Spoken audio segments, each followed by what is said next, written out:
Zim was an animated American television series created by Johan Vasquez. It aired on Nickelodeon from March of 2001 to December of 2002. It starred the titular Invader Zim from the planet Urk and his efforts to enslave planet Earth.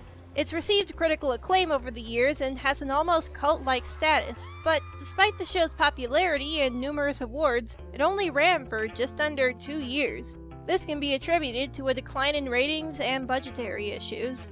This led to several fully written episodes to remain unproduced. Alongside them was a supposed television film based on the series titled Invader Dib. How did you feel about it would have been produced, production of Invader Dib? Invader Dib? There's a rumor on the internet that Invader Dib was going to be like the wrap-up final episode where the tables get turned. The reason why it's supposed is because the existence of Invader Dib is often questioned. While the aforementioned episodes' existences were confirmed by various crew members with access to the scripts, there is little to no info regarding Invader Dib.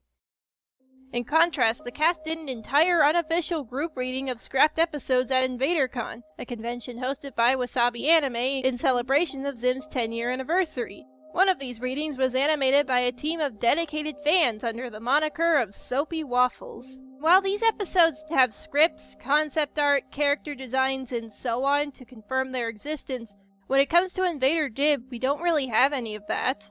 Most of the information circulating is based off of vague statements by Zim's production team passed on from person to person, a community-wide game of Chinese whispers. It also doesn't help that many fans have begun to fill in the gaps themselves, muddling the already unclear description of the film. The first synopsis of Invader Dib was added to the ZIM Wikia in March of 2006. It claimed that the film was a 3-part episode that tied up the series' loose ends. Dib, who was under the control of the microbes, would try to kill all of the living Urkins. Zim tries to stop him but is outsmarted and knocked out. He dreams that all Urkin life has died. When he awakens, he is in front of a hooded figure who tells him to fight Dib. Zim defeats Dib, and Dib is put into an Urkin facility to save his mind. The hooded figure, who is really Gaz, blows up a detonation device and Zim becomes tallest. Later synopsi also allege an all-out war between the microbes and Urkins, along with the kidnapping of Tak, another invader that was introduced in a previous 2-part special who had connections to Dib. The idea of Dib traveling to destroy the Urkins seems to be grounded in truth. For example, the now-defunct fan site Scary Monkey Show claimed that Johan Vasquez had planned for several more seasons, some sources stating up to 5. These later seasons would diverge from the show's original format, depicting galactic space chases as Dib pursued Zim across alien planets. The climax, of course, would be Invader Dib. Towards the end of the series, the world building of outer space was getting more developed. What were your ideas for later in the show for how that was going to develop? I had just something that was actually going to be a more all-encompassing threat to Earth and all of the universe that at some point might be cause for all the planets to team up and fight just to save their own lives, but that never happened, so I'll just steal that idea for something else. So I can't talk about it. Otherwise, the plot he describes here seems to directly contradict with what Scary Monkey Show wrote, but despite what you may think, this actually does not make it inherently false. At INVADERCON 2, a fan asked show writer Eric Trueheart if Invader Dib was truly going to happen. His response was this.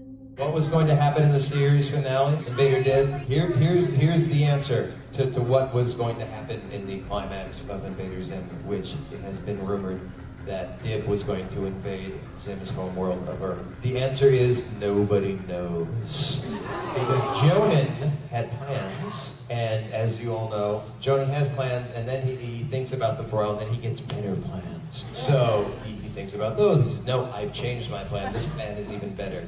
So once upon a time, he was thinking it was going to be Dib going to Earth and having calling it Invader Dib. But what would have actually happened? There's no way of knowing. That was the sort of plan. And that's as far as it got. Everything else is in Johan's head, and you will never get it out. It seems that not even the show's own staff knew if or what Invader Dib was going to be, which answers many questions. Not only does it explain why the production material has never been released, but it also explains why details about the plot are so vague.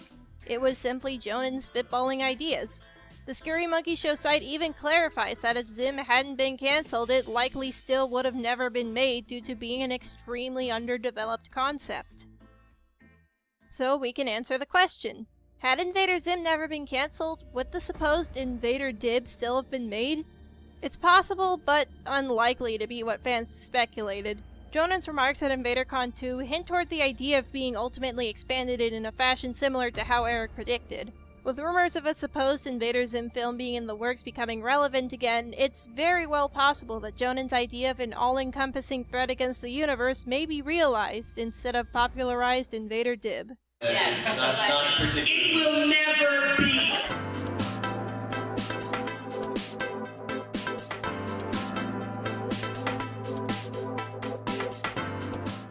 Hey, what's up everybody? I'm RoboBuddies. I am a robot and a friend to all, and I review cartoons, and you should look at my channel. If you were curious about that SOAPYWAFFLES Invader Zim animation, I talked about it briefly in my 10 Awesome Fan Projects video.